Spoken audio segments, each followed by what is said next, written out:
Good afternoon, and welcome to the Family Virtual Learning Series with the Cato College of Education. Thank you for joining us this afternoon for the session on early childhood education. We'll focus on pre-K through second grade-ish. And it is brought to you by the Alumni Association of UNC Charlotte in partnership with the Cato College of Education. We'll get started today with introducing the panel. I am Niki Sashington. I will be your facilitator and moderator today. I am the Birth Through Kindergarten Faculty Site Coordinator in the Office of School and Community Partnerships. Hi, I'm Patricia McRhoads. I attended UNCC for my master's program in curriculum and supervision. I am currently a North Carolina new teacher support coach through UNCC and a parent of one very active 3.5-year-old. Hello, everyone. I am Reeshemah Norris, and I'm a proud alum of UNC Charlotte. I am an early childhood educator and currently work at Niner University Elementary. Hi, I'm Pam McIntyre. I teach in the College of Education, Child and Family Development, Birth Through Kindergarten program, and I'm delighted to be with you today.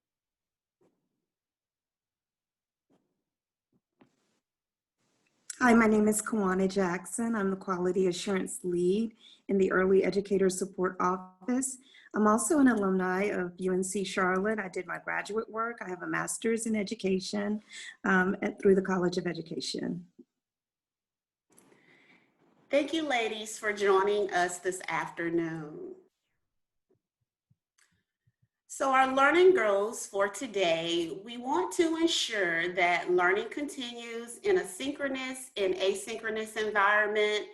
And we also want to make sure that our younger children are engaged through a variety of learning opportunities. Our agenda, you can see, we're just going to have a quick overview. The panelists will share. During their sharing, they will share resources, and then we'll share a link for resources at the end, and then we'll do a wrap up.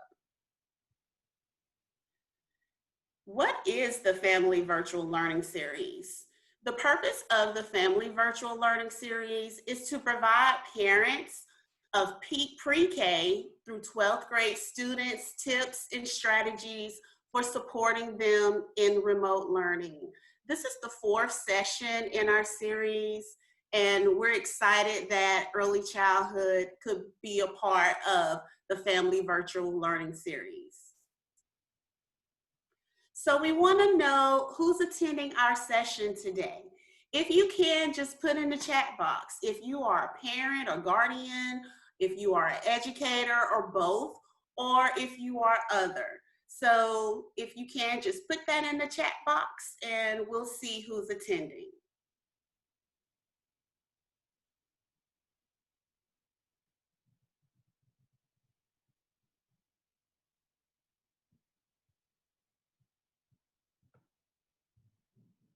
So we have a parent and we have both. And we have a faculty site coordinator in the Cato College of Education. So as others join in, hopefully I can see when they join in, and then we'll just ask that they share as well. So thank you, Julia, Missy, and Joyce for joining us this afternoon.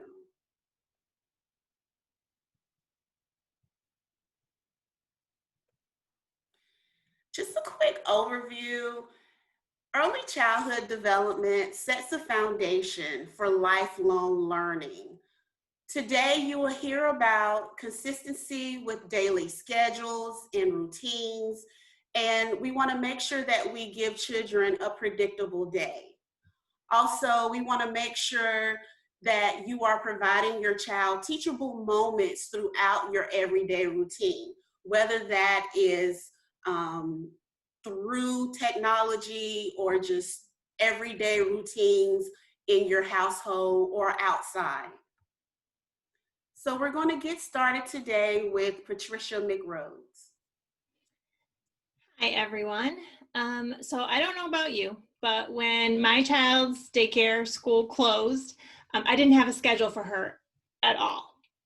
We just, on the weekdays, we went to school, and on the weekends, we did whatever we wanted. Ate breakfast whatever time, went to bed whatever time. And when schools closed because of COVID, I noticed more and more negative behaviors popping up.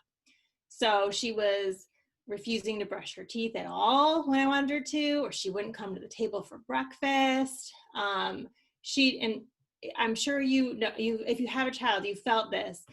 You ask the child to do something, come to the table for breakfast, and not saying no, but she'll move at a sloth pace to come to the table, and it's maddening.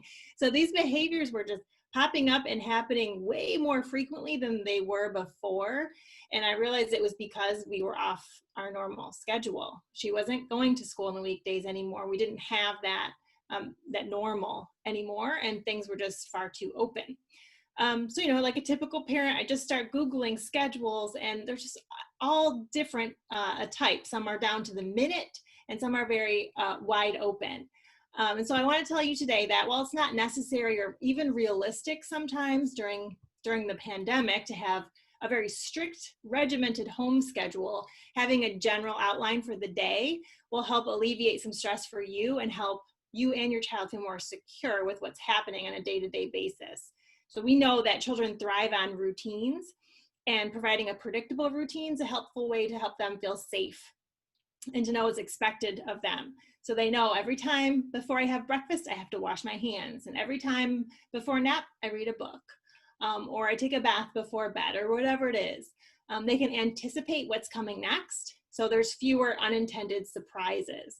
And I realized it was those surprises that were making the behaviors pop up, right? Like she didn't know what was coming next, and that gave her a feeling of uncertainty. So routines help you and your child move more confidently throughout the school day, and they encourage that positive behavior and independence. That's to say, at the same time, we need to remember to be flexible and responsive to your child's needs. So you are the expert of your child. You know your child best. And so you'll want to find that perfect balance of routines and flexibility that work best. If you have book time scheduled on your calendar for 9 o'clock and they don't feel like reading a book, you need to decide, like, is that going to be a battle you want to face at that moment, or maybe give them a choice of something else. So when first thinking about how to create a schedule, you'll want to write down all of your must-dos. So maybe you have a virtual class time you have to attend. Maybe it's on certain days that your child physically goes into school, certain number of days per week. So you want to write those down as definites. You have to do those things. Then you want to schedule in the routines you participate in every day, like your morning routine, your bedtime routine. Then you want to think about your meals, schedule in some breaks, and then different types of play. You can go to that next one, there you go. So something to consider, as a parent, we think play is play. It's playtime, go play with your toys. But there's a lot of different types of play, and by mixing up the different types of play, we are actually meeting their developmental needs.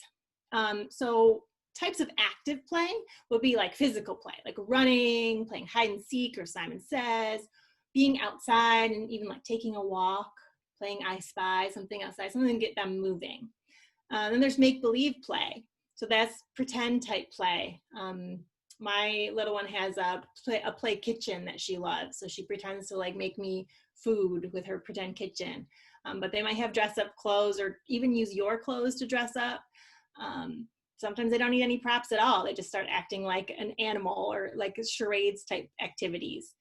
Manipulative play, they use constructive materials like blocks, or they have magnet tiles that hook together, Legos. You could even build a fort with some chairs and a sheet, right? It could be coloring, or you're fancy, you have a sand table, or even like a bucket of sand, put it outside, some water with it, and let them go experiment. Creative plays like music, either listening or creating music, or art projects. And then learning time, so scheduling in time specifically for you and your child to be reading together, or your child to be reading on their own, even though they can't, or maybe they can't read the words on the page. They can still explore books and retell the story in their own words, especially those ones that you read over and over again. I know mine has memorized quite a few. Then, thinking about opportunities for unstructured play, like just letting them go and choosing their own activities. There also should be time for that so that they can feel that independence. All right, if you'll go to the next slide. Sometimes making a schedule visual by using pictures can really help the process. So yes, you can create a schedule. That doesn't mean that your child's gonna follow it or know what that schedule means. So shifting from you giving them verbal directions to having pictures telling them what's coming next can really help them in the engagement of these tasks and the transition between them. So instead of saying, let's get dressed, come on, it's time to get dressed, let's go, it's time to get dressed, a million times, right? You wanna go crazy. You might say, let's look at the schedule and see what's next. Oh, it's time to get dressed. Look, we have to put our shirt on first. Let's go ahead and do that now. So you're kind of like shifting it from something like I want you to do, from something that this is our schedule, we're doing this together, and moving that ownership over to the child. You can find these pictures on a simple Google search, or another idea, if you're creative and fancy, if you take pictures of your child doing the tasks, that can be even better. So they see themselves brushing their teeth, a picture of themselves, they know that it's time to brush their teeth. They can just follow along with the day. You can check it off as you go, or the child can do it, which can give them even more ownership of those tasks. Sometimes it can help when students have choices in their task. So if you want them to brush their teeth, they might be able to choose between 2 toothbrushes. Which toothbrush do you want to use today, the pink one or the blue one? Or, it's story time. Do you want to, here's 3 books. Which book would you like to read today? Or even like, if it's time to go outside, which direction would you like to walk around the block? Would you like to go this way or that way? And so choosing then gives them that ownership and they feel more in control of the situation. And also it really doesn't matter to you, the thing still gets done.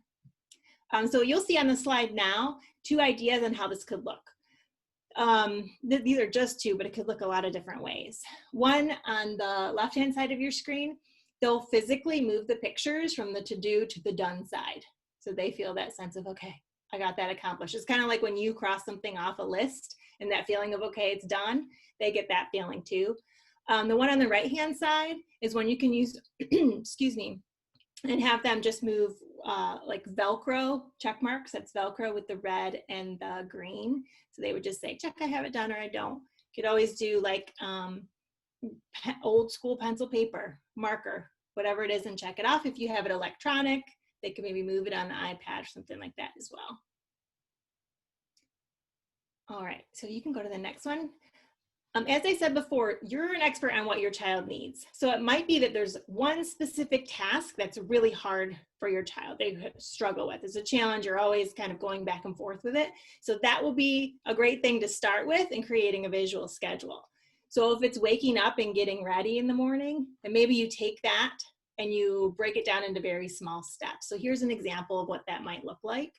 And they could just check it off as they go, or they could just even use their finger and trace an X over it as they move through the different activities. If you're finding that this is even too difficult, or maybe they're kind of giving you some trouble in using the potty, then you would want to break down those steps in exactly what that looks like. What do I do? And you can go to the next one. So what I ended up doing for my little one also is a big picture general schedule. I was noticing when we did start going back to school that the night before and the morning of were challenges, because she was asking me, do I go to school today? Do I go to big class today? And there was some, I could tell, anxiety there, like not knowing when you wake up what you were gonna do. So I just made this schedule. I just found this off of the internet, just free template, and put little pictures of her going to school or staying home. And then that way the night before we would cross it off. Okay, we did this today. Tomorrow, what are we gonna do? And so she would say, we're gonna go to school tomorrow. Yes, we're gonna go to school tomorrow. So she would know exactly what we're gonna do, still big picture for the next day.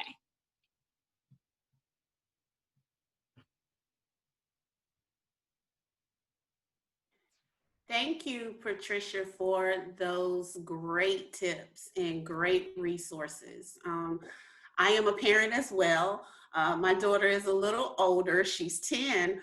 However, I still feel like I still need to keep a routine and structure for her because she has lost a sense of time. So thank you for sharing that. So Reeshemah, could you share with us some of your tips, please? Okay, so we're going to be talking about early childhood parental tips on remote student learning. Next slide, please. Thank you. Okay, so remote learning environments are areas in your home that are well suited and conducive for student learning. It's very important that you have an area for this. Young children need an area free from distractions as well as comfortable to stay engaged and on task while online. It's best to designate a specific learning space that is dedicated only to their online learning. Provide a particular section in your home that could easily be transformed into a comfortable learning space. Suggested areas are areas that you can supervise your child's learning while they participate in class. Next slide, please. Thank you. So I've listed 3 suggested spaces for remote learning. Number 1 is the kitchen. Number 2, family room. And number 3, the bedroom. So as far as the kitchen is a great area for remote student learning because there's room at the kitchen table for hands-on learning activities, space for writing, building, and art. Also, making sure that you include something comfortable for your child to sit on while they're sitting in the chair. It's also important for comfort because at times your child may be asked to sit for a while for a read aloud, for a group discussion. Number 2, family room is another great remote learning space for 1 or more children to engage in online learning.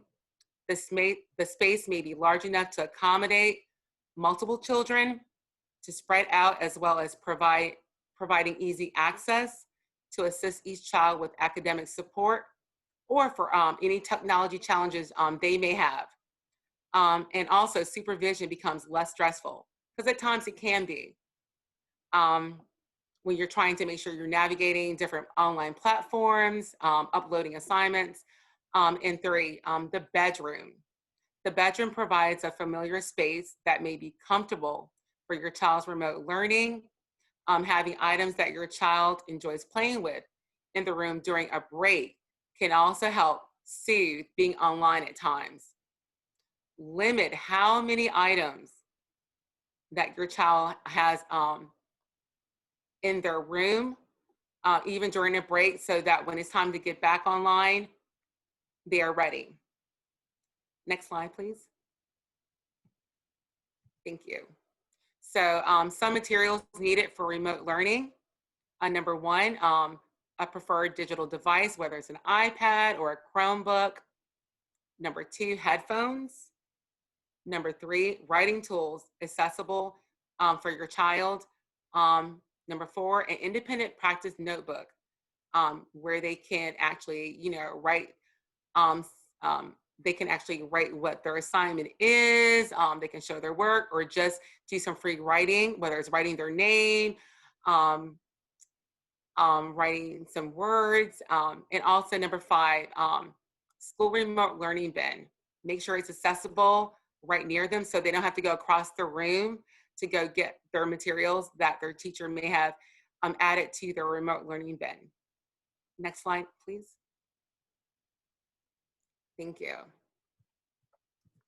Okay, so this is an example of a daily remote pre-K schedule for synchronous learning.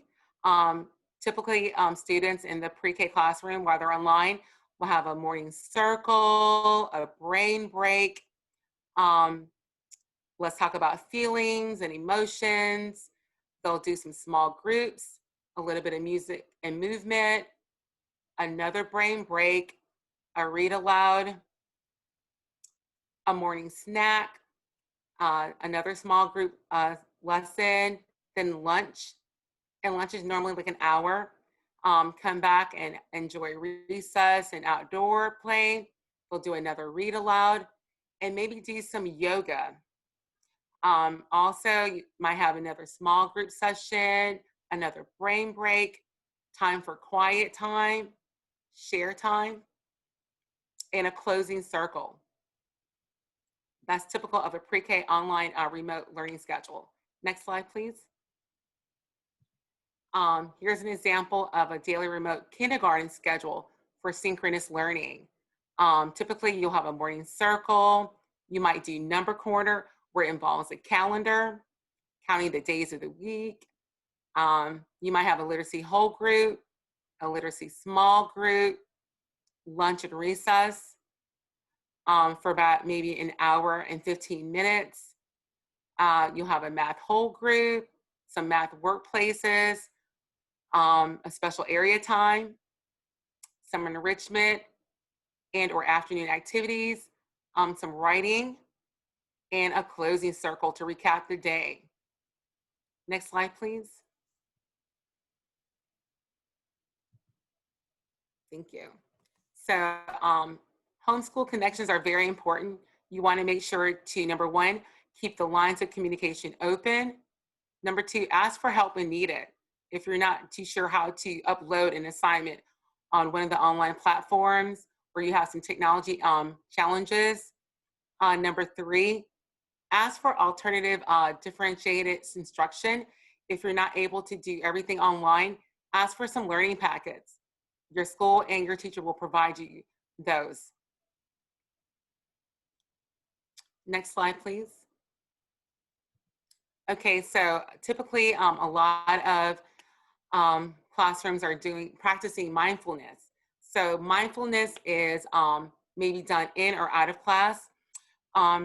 It's also taking notice of your body and also noticing what your mind is doing. So children may be asked to do some deep breathing, some yoga, have some quiet time, maybe say some positive affirmations like, I am great, I am smart, I am creative. And also coloring is a big one now. A lot of adults are coloring. So sometimes if your child is practicing mindfulness, you get out your coloring book and color away. Next slide, please. Here are some online resources for student learning. There's one called ABC YA that we do use at Niner University Elementary, Starfall, Moose Math by Duck Duck Moose, Epic, and Seesaw. So Seesaw is actually very, well, all the resources are student and parent friendly. Seesaw, parents are able to communicate with their child's teacher, make comments. So it's a really great online platform to use in the classroom and for families. Very easy to navigate. And thank you. So just remember, you got this. Remote learning can be fun. While supporting your child with online learning, don't forget that the number one thing in all of this is time spent together, just in a different way.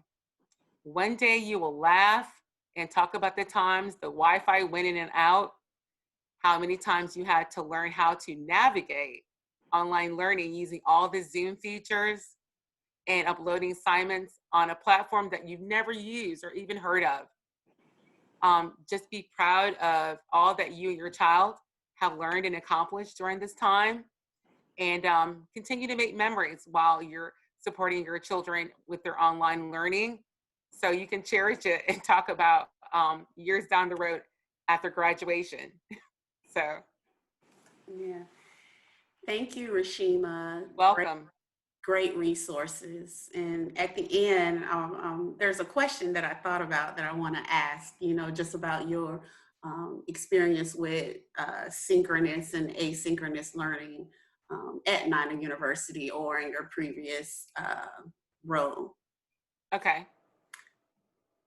Pam, I love these beautiful pictures. Talk. Well, thank you. Yes. We've heard some wonderful tips about how to help your child maintain a schedule and how to work with your child in an online learning environment. And I'm going to talk a little bit about other ways to support young learners who are functioning in online learning environments. For starters, working in an online environment really goes against the grain of everything we know about how young children learn.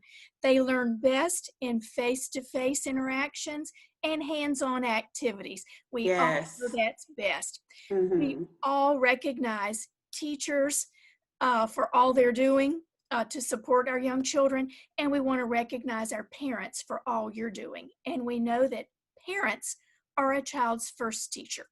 And one of the most important things you can do is have a strong relationship with your child. That goes for teachers online and virtual, as well as teachers and parents in the home. That child needs to know that they are loved and cared for by their teacher and by their parents, and they need to know that they're supported and appreciated. So what do you notice? What's the common denominator about my pictures that I've put up there? First of all, none of them show a child on a computer or online. They all show children outside and being actively engaged. And I want us to think about all the learning that can take place in addition to those online activities and platforms where children are uploading environments. You see a child on a nature walk. You see two children playing with a ball, working on fine motor and large motor skills.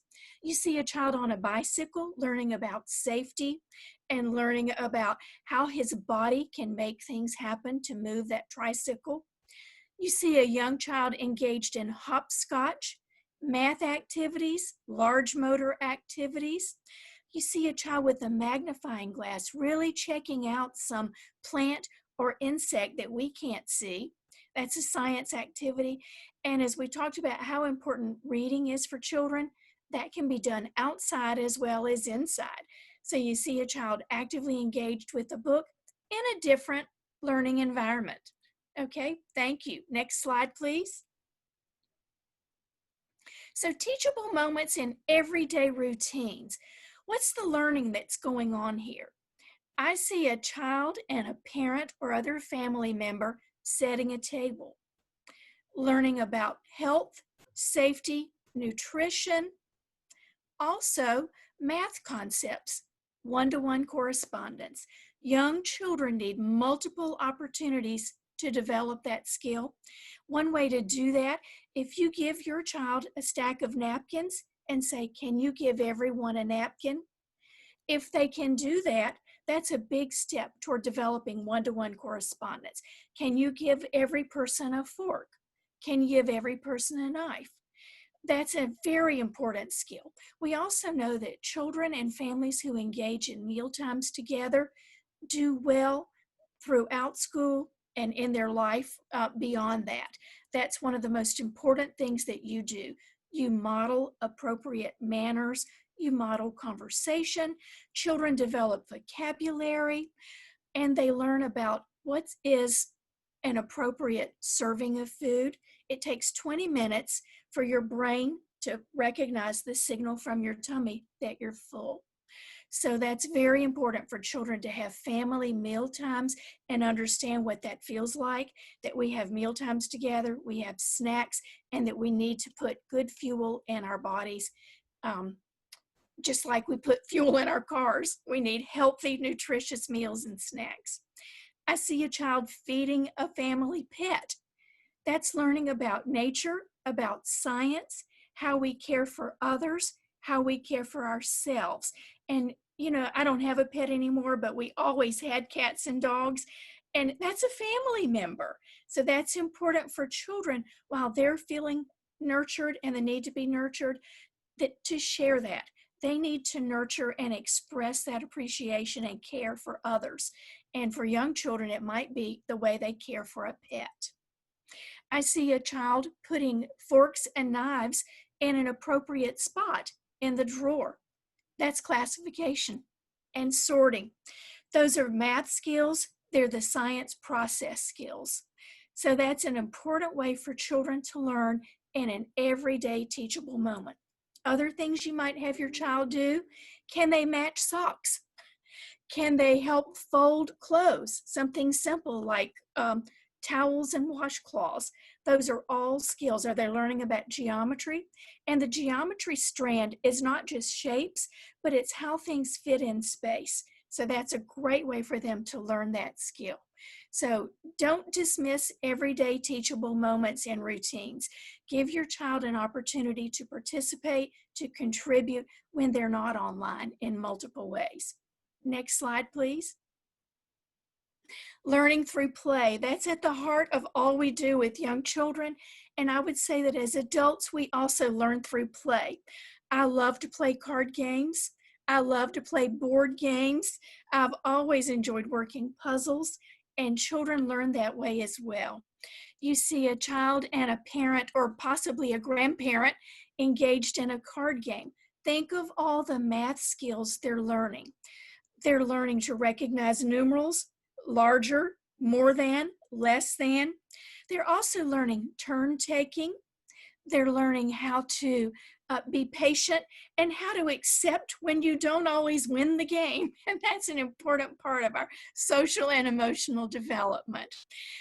There's some resources where you can help match the skill of the card game to your child's skill. Something simple like Go Fish, where they find two that are alike, to War, where everybody puts down a card and the one that's largest takes all the cards, up until other more complicated games that they may play with a specific deck or even using a regular deck. I see a child blowing bubbles. All children love bubbles.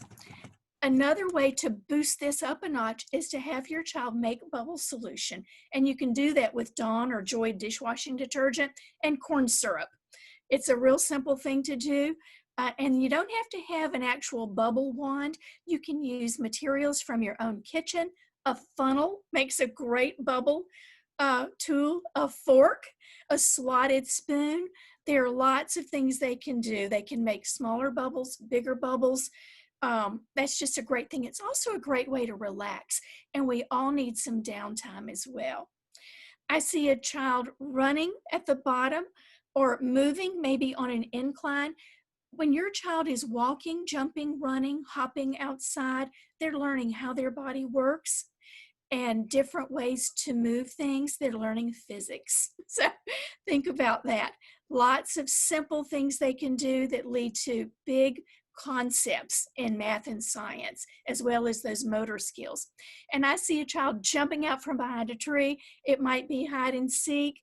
It might be look what I found, just the joy of discovery. Children are curious innately. They're inborn with the desire to learn, and they will do that if you provide tools and opportunities. I would even say you might want to encourage your child to use what we call loose parts, found objects, things they find in nature, things around your house, scarves, twigs, as someone mentioned, dress-up clothes. All of those lead to different types of play. Patricia talked about all those. You don't have to have a lot of fancy equipment. You don't have to have all the equipment you would typically have in a pre-K or kindergarten classroom. A lot of those things can be found outside. So always take time to play and enjoy the moment, and make this a special time to enjoy your child and learn together. I find I learn as much from young children, often more than they learn from me. So keep that in mind. All right, thank you. Next slide. Take care of yourself.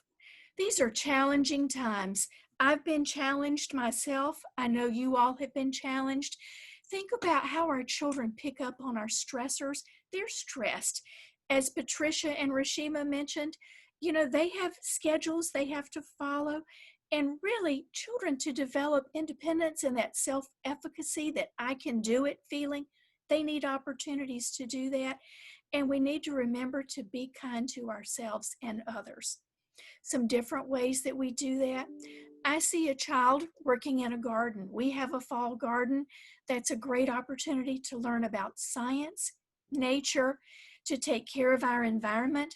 and also a great way to take care of ourselves because we're eating healthy. Children may not want to taste something like a radish or broccoli. If they've grown it, they may be more inclined to do that. So think about that, giving your child an opportunity to help prepare a meal, and particularly if you can grow it yourself. Get outside and work with a child in a garden. There's nothing like putting your hands in soil. It's just invigorating, working with plants and seeds. I see a child feeding a goldfish. You know, watching fish is very therapeutic and relaxing. It's a very inexpensive pet, and it's one you can have even if you have a condominium or an apartment and you don't have a large yard that would accommodate a dog, or if you have pet allergies. I've not heard of anybody being allergic to a goldfish. So that's a great thing for children to do, to develop some responsibility. And while they take care of themselves, they're taking care of others and contributing to the well-being of a pet, a family pet. Here's a child, as I've talked about, growing something in a garden, who's serving maybe a parent or family member a salad that maybe they grew. It's a great time for a fall garden to grow kale, chard, fall lettuce. Radishes are very quick. They grow in about 30 days. So that's a good thing if you want to see quick results for children. It's a wonderful way to learn about, you know, washing your hands before you prepare a meal, and how important it is to eat healthy meals and eat something green and work together. I have a great recipe for a massaged kale salad. You put it in a Ziploc bag and let children use their fine motor skills, breaks it down, put a little bit of soy sauce, fresh lemon, a little bit of garlic, and it's delicious. And children enjoy doing that. They get to manipulate, and then they'll eat it. It's amazing. I see at the top a child who's holding a puppet with a face showing emotions. And I've picked two happy ones, and I hope everyone is feeling happy. But I would say that, you know, there are sometimes children are going to feel sad. Children are going to feel lonely. They're going to feel angry. They're going to feel frustrated. And that's okay. We need to allow children to express their feelings appropriately. We can express our feelings appropriately. Sometimes children may say things like, I wonder, or what if, when they're really talking about emotions. They might say, what would happen if, and they may be expressing a fear. So we need to be open to that. We need to be honest with children and explain things on their level.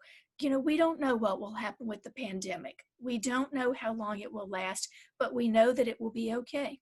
And we know that you are loved and cared for, and you're learning, and we're all going to go through this together.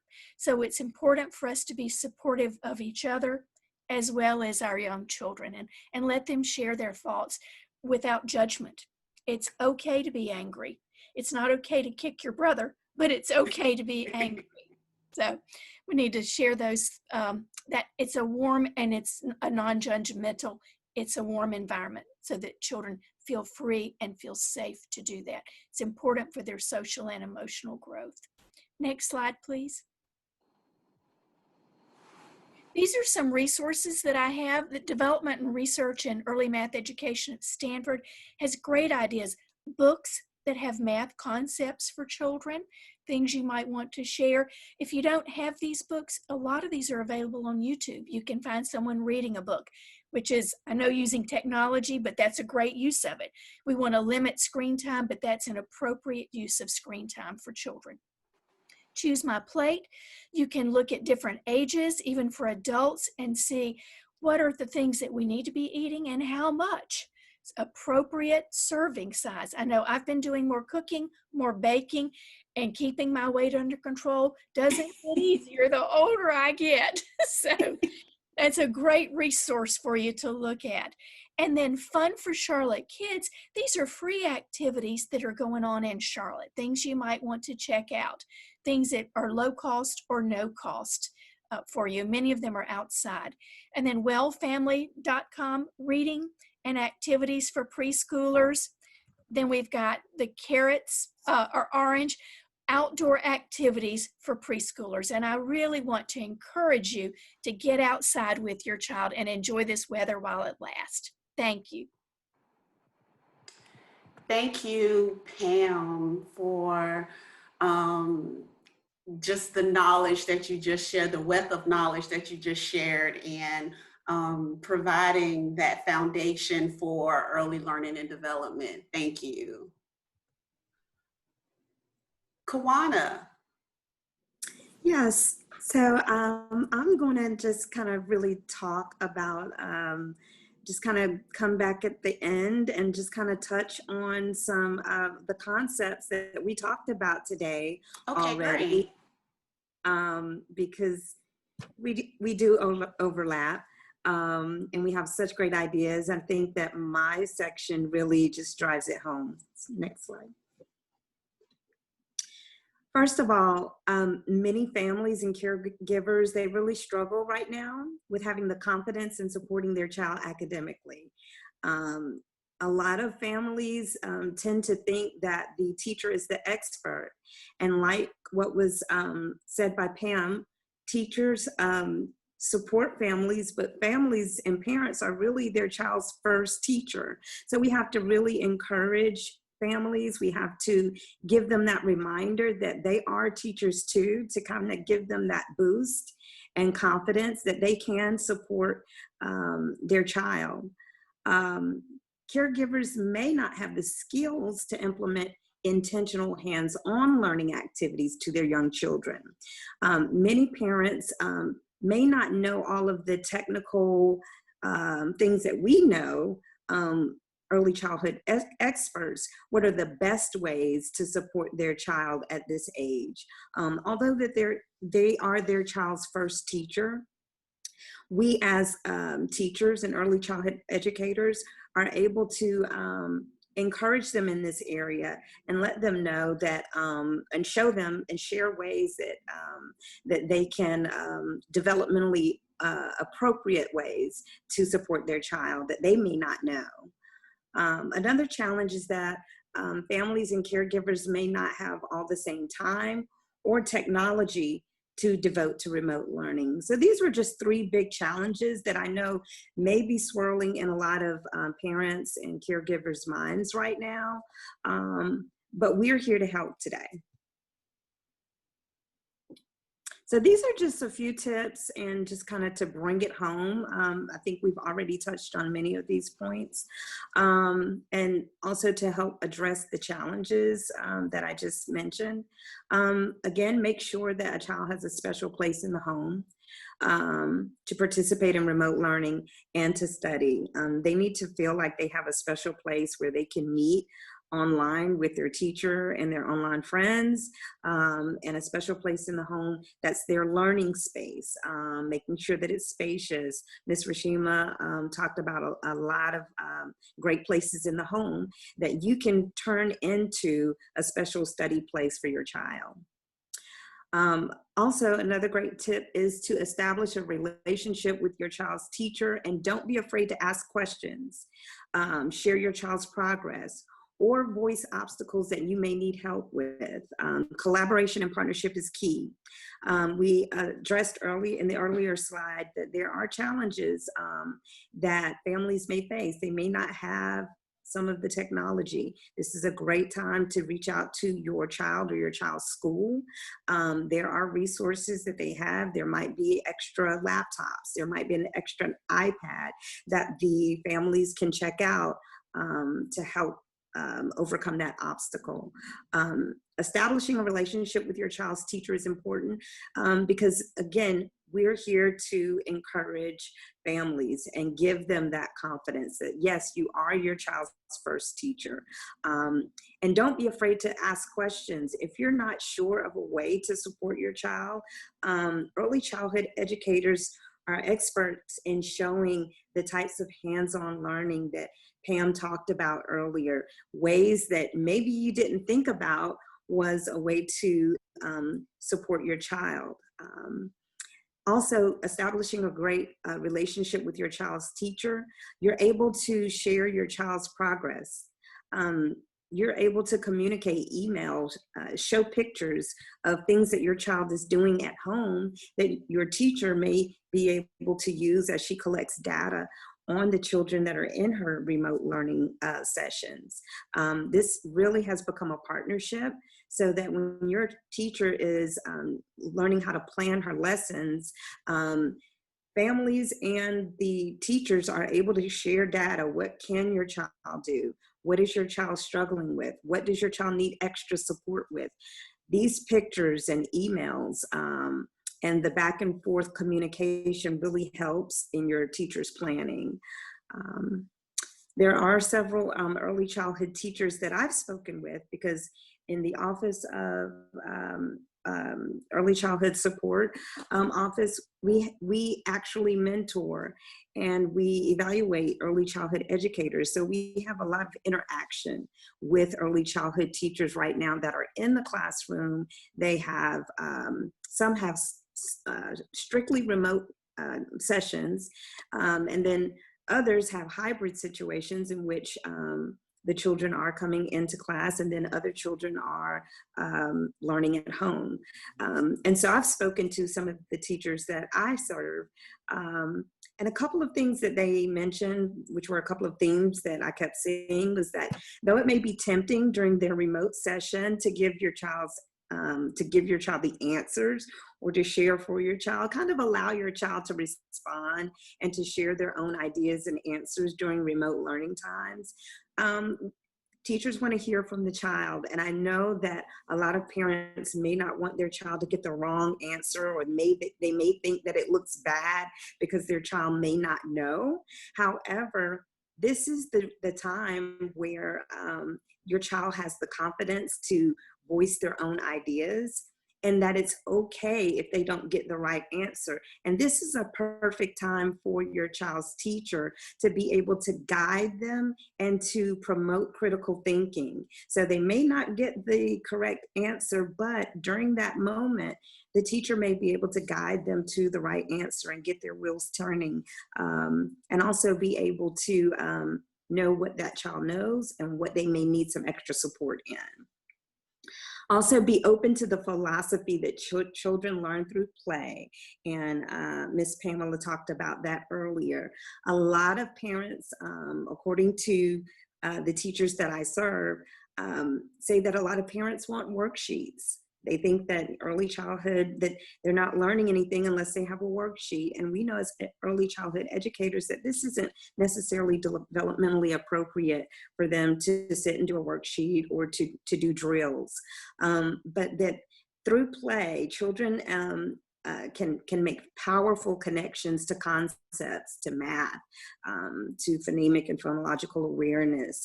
They may be able to make lots of connections to their own lives, to beginning sounds, math. All of those concepts can be made through play. So we just ask that parents be open to this philosophy. And next slide. These are a couple of references that I used. The first reference is called Zoom Circles and Google Hangouts for Parents, Teachers as Essential Conduits to Relationship Building.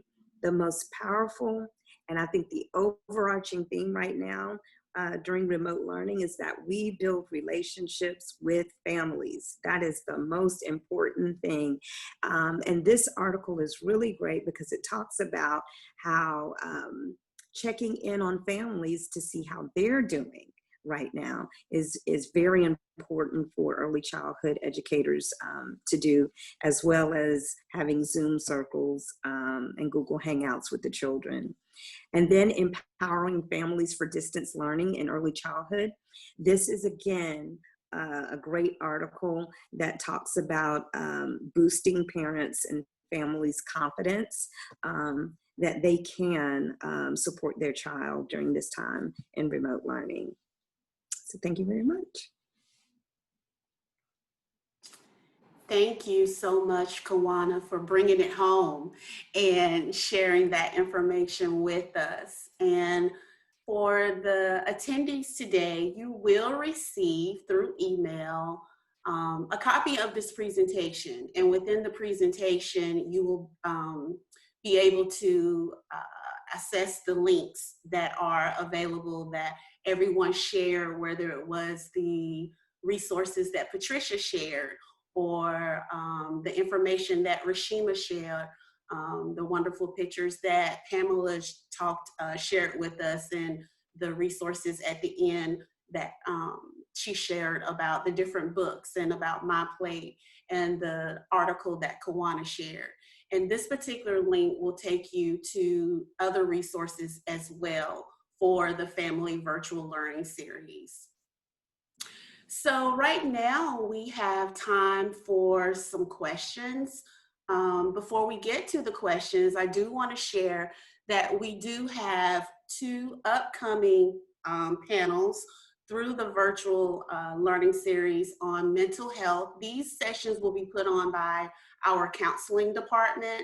November the 11th will be mental health, and November the 18th will be wellness and self-care. And this is the link that you can register for those 2 sessions. And they will be, if I'm not mistaken, from 4 to 5 as well. Here's our information in case you would like to reach out to either myself or the 4 panelists. Once again, the presentation will be shared with you, so you will have access to everyone's email. And I'm gonna stop sharing so I can see everyone. Does anyone have any questions? Dr. Frazier or Julia? I don't have a question. I just have to say this was amazing. I have a little 3.5-year-old grandson, and my mind is just whirling, not with remote learning so much, but all of these things that we do with him, and some extra things that we should be doing with him. So I just appreciate it so much. It's been great, really, really great. Thank you. Thank you for participating. Julia, would you like to ask any questions or share anything?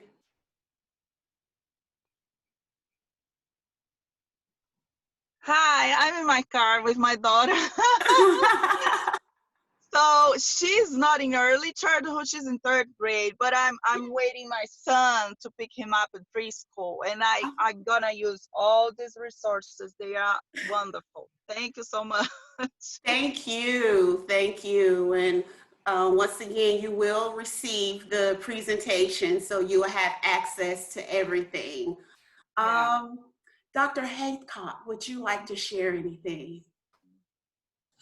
So I just want to follow up with what Joyce said and just say, oh my goodness, like I have learned so much from all of you today. And I mean, my wheels are spinning, and you know, our work that we do with coaching beginning teachers. And, you know, I was, you know, just sharing with Patricia, I was like, oh, this is great information that we can share with our, you know, early childhood beginning teachers. And then Joyce and I work with student teachers who are often teaching in, you know, birth to kindergarten classrooms, and a wealth of information. So thank you all for all the information that you shared, and being our go-tos when, you know, experts in the field, when we need some, when we have those questions, or, you know, need some resources, because y'all just provided so many. So thank you. Thank you. And we had it coming from different, you know, variety of places, whether, you know, it is technology, which that's not what, you know, we preach in child development. And, you know, with Pam sharing the North Carolina, basically the North Carolina foundations of early learning in a different context with the different areas. So thank you again for participating in the early childhood session today. And thank you.